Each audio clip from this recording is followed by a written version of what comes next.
Imagine this. It's late October 1956. The night air over the Egyptian desert is thick with heat and tension.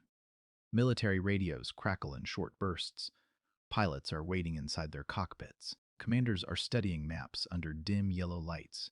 And far away from the desert, something else is happening. Inside trading floors in London and New York, people are staring at oil shipment reports. Tankers are delayed. Insurance costs are rising.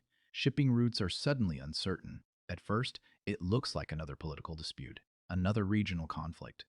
But within days, the world realizes something far more dangerous is unfolding: the Suez Canal.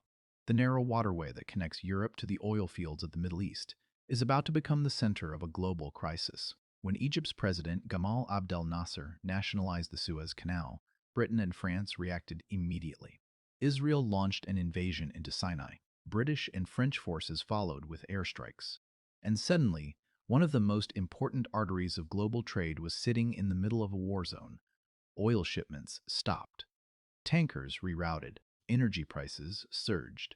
And for the first time in the modern oil era, the world discovered something unsettling.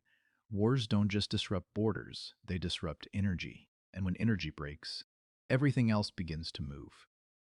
Before we go deeper into this story, there's something important to say. This video isn't about predicting catastrophe. History doesn't unfold according to internet speculation.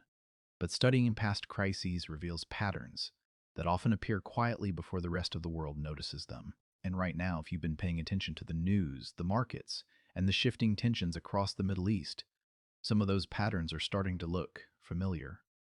Iran, Israel, American military deployments, oil tankers navigating increasingly tense waters, and once again, one of the most sensitive energy corridors in the world, the Strait of Hormuz, sits directly inside that tension.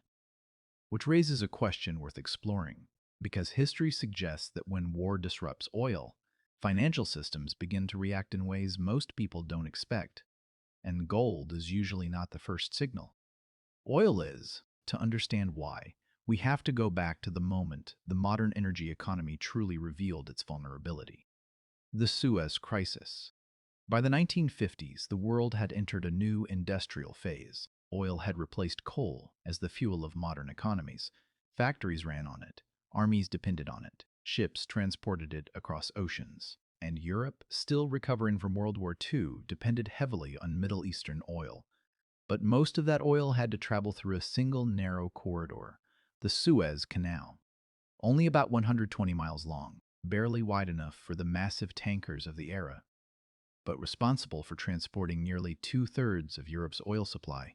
When war erupted around the canal, that entire supply chain shattered overnight. Tankers could no longer pass safely.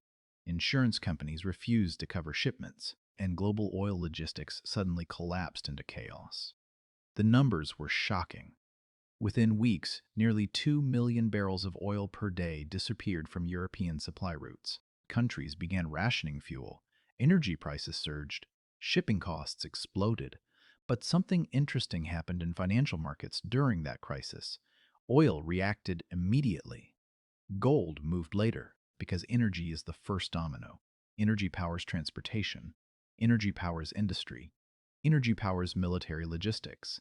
When energy supply becomes unstable, the economic consequences spread outward through the entire system, and investors slowly begin moving capital towards safety. Historically, that safety often becomes gold.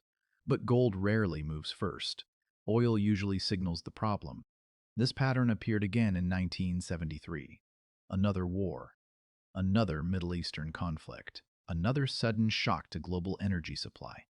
During the Yom Kippur War, several Arab oil-producing nations imposed an embargo on countries supporting Israel. Oil exports were cut dramatically. Prices quadrupled. Gas stations across the United States ran out of fuel. Long lines formed outside pumps. The global economy entered a period of inflation and recession that lasted for years. And once again, oil reacted before gold. Energy costs surged first. Industrial production slowed. Currencies weakened. Then investors began flooding into gold. By the end of that decade, gold prices had exploded to historic levels. The pattern was clear: energy shock, economic instability, then monetary panic. Which brings us back to the present. Today, the global economy still runs on energy corridors that are surprisingly fragile. One of the most important is the Strait of Hormuz, a narrow passage between Iran and the Arabian Peninsula. Roughly 20% of the world's oil supply flows through that single stretch of water. On an ordinary day, dozens of tankers pass through it, carrying crude oil toward Europe, Asia, and North America. But geographically, the strait is extremely vulnerable. At its narrowest point, it's only about 20 miles wide, which means any serious conflict in that region could disrupt one of the most critical energy arteries on the planet. And lately, tensions in that region have been increasing. Iran's relationship with Israel remains hostile. American naval forces patrol the Gulf. Drone attacks, missile tests, and proxy conflicts appear regularly in headlines. None of this guarantees a larger war.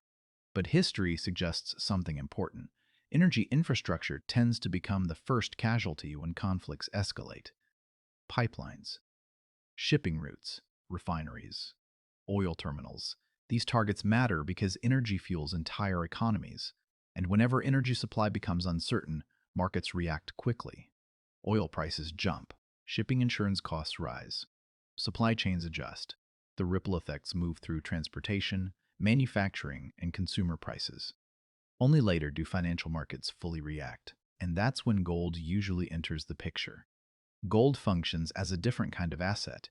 It's not an energy commodity. It doesn't power machines. It stores confidence. When investors begin losing trust in currencies, financial systems, or global stability, they often move toward gold as protection. That's why gold has survived thousands of years of financial upheaval.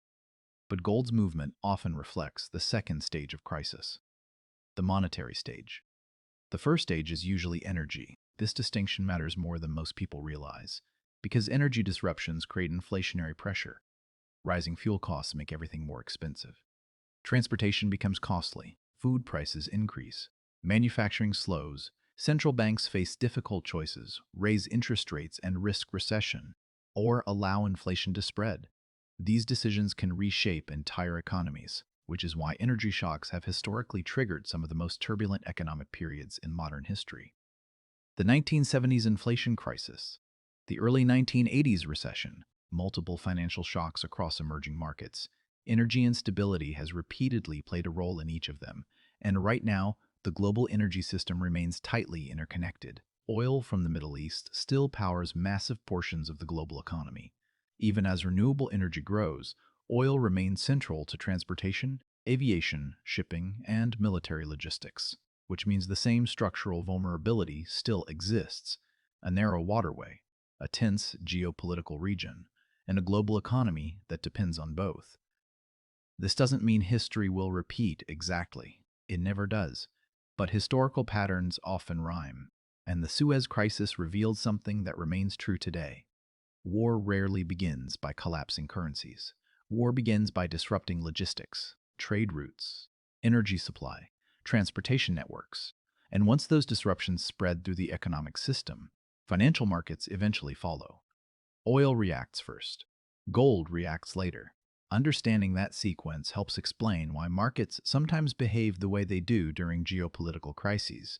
It also explains why experienced investors watch energy markets so closely, because energy prices can reveal pressure building beneath the surface long before it becomes obvious in stock markets or currencies. Which brings us back to the question that quietly sits behind all of this. What happens if one of those energy corridors becomes unstable again? What happens if tankers stop moving through narrow straits? What happens if supply chains suddenly reroute around geopolitical risk? History doesn't give exact answers, but it does offer clues. The Suez Crisis showed how quickly global oil logistics can collapse.